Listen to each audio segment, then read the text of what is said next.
Well, happy Sunday, and welcome to this weekend's video. Get ready.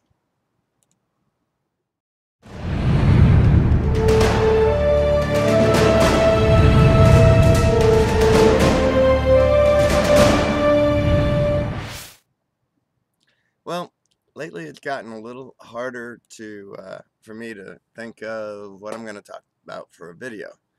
I used to just think something up, turn the camera on, say it, and then turn the camera off and upload it, and there it was. Now I kind of have to wonder, what am I going to talk about today? So, for today, I saved something.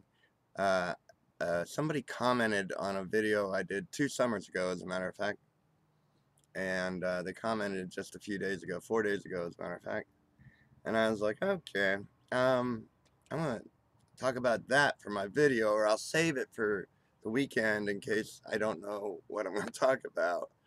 And so I didn't know what I was gonna talk about, so I'm gonna talk about the comments on the video. First of all, the video is from July of 2014, and it's called 7 Things the Bible Doesn't Say.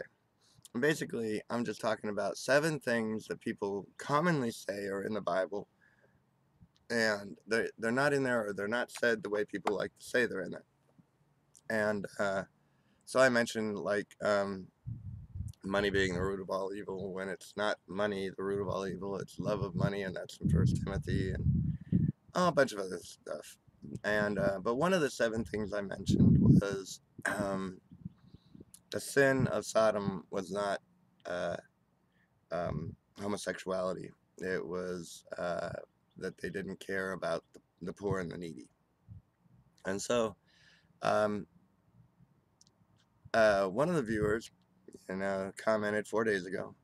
Well, first commented five days ago, and I don't know if it's a man or a woman.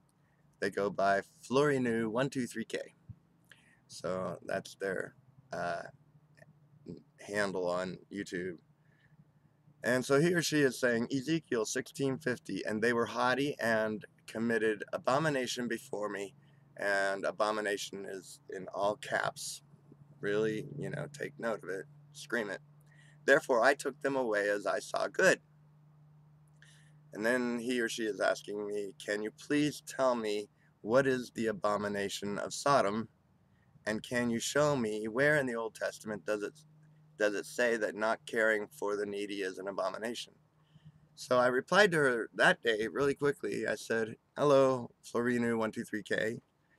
It is the verse right before, in verse 49, that says what the abomination of Sodom is, and it's calling not caring for the needy an abomination. And that's why in verse 50, excuse me, what you are quoting, he concludes it is an abomination.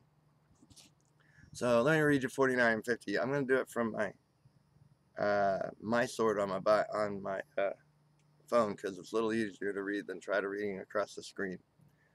It says in verse 49, this was the sin of your sister Sodom and her daughters: pride, too much food, undisturbed peace, and failure to help the poor and needy.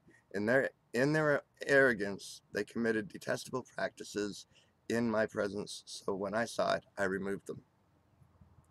And in verse 50, that word detestable in the King James is an abomination.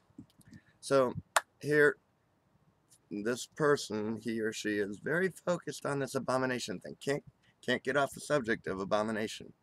And so then this person replies to me, so you claim that not caring for the needy is an abomination?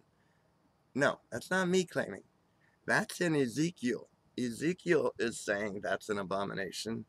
And actually, if you read it, Ezekiel is speaking in the voice of God as a prophet.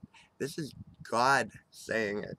That's not little old Jeff Robertson making the claim. So not caring for the needy was an abomination to God. And it's in Ezekiel chapter 16. It's not my claim.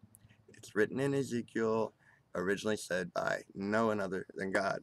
So that is not my claim.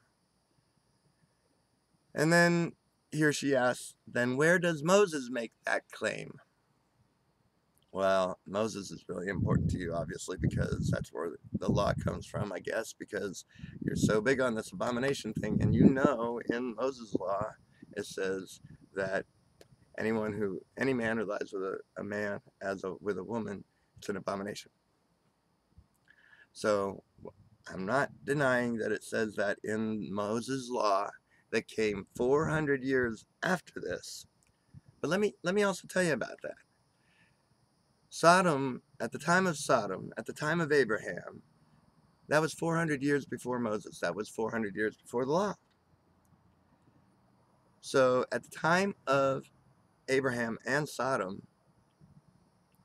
it wasn't a transgression to wear cloths of two different threads. It wasn't a transgression to eat shellfish or pork. As a matter of fact, but it is a transgression under the law, both of those. But when it comes to the shellfish and pork, God actually sanctioned shellfish and pork for man to eat long before Sodom.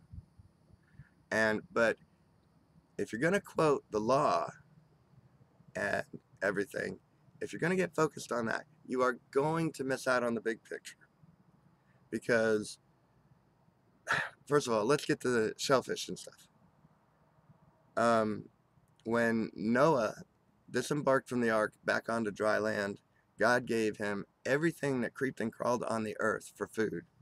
Every animal, everything that swam, everything that crawled. Worms, if you wanted. So everything was fit to eat. Prior to that, the only thing he gave man to eat was vegetation.